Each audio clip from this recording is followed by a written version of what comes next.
Social media এখন সবচেয়ে বড় আলোচনার বিষয় মডেল ও কন্টেন্ট ক্রিয়েটর ইসরাত জাহান আহমেদ এবং ফিটনেস ট্রেনার আনিসুল ইসলাম ববির ভাইরাল হওয়া কিছু অন্তরঙ্গ ছবিগুলো প্রকাশ হওয়ার পর থেকেই নেট দুনিয়া রীতিমতো তোলপাড় শুরু হয়েছে। নেটিজনদের একাংশের দাবি তারা পরকীয়ায় লিপ্ত। এই ঘটনাকে কেন্দ্র করে শোবিজ অঙ্গন এবং সামাজিক যোগাযোগ মাধ্যমে চলছে তীব্র সমালোচনা। একজন সুপরিচিত এবং প্রতিষ্ঠিত তারকা হয়ে ইশরাত কিভাবে একজন বিবাহিত এবং সন্তানের বাবার সাথে এমন সম্পর্কে জড়ালেন তা নিয়ে প্রশ্ন তুলেছেন অনেকেই। সাধারণ দর্শক থেকে শুরু করে নেটিজনরা এই জুটিকে নিয়ে নানা মন্তব্য করছেন। তবে ইশরাত ববি খালিতে সবচেয়ে বড় টুইস্ট এসেছে যখন বিষয়টি নিয়ে প্রকাশ্যে মুখ খুলেছেন ববির নিজের স্ত্রী।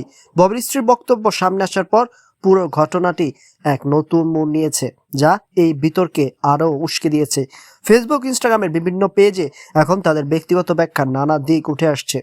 পুরো ঘটনাটি নিয়ে সামাজিক যোগাযোগ মাধ্যম এখন দুই ভাগে বিভক্ত, কিন্তু ঘটনার পেছনের আসল সত্য ঠিক কি তা নিয়ে ধোঁয়াশা কাটেনি। একজন দর্শক হিসেবে এই পুরো ভাইরাল বিতর্ক এবং ববির স্ত্রীর প্রতিক্রিয়া নিয়ে আপনার মতামত কি কমেন্ট করে আমাদের জানাতে পারেন। নতুন দর্শক হয়ে থাকলে চ্যানেলটি সাবস্ক্রাইব করে পাশেই থাকুন।